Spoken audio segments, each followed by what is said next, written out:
పైకి వేసుకోవాలి ఇలాగా.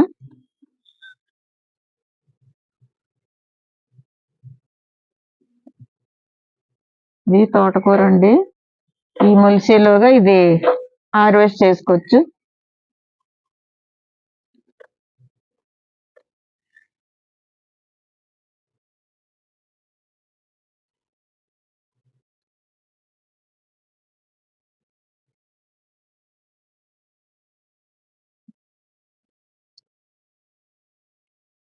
ఇలా వెడల్పు దాంట్లోనే వేసుకోవాలండి.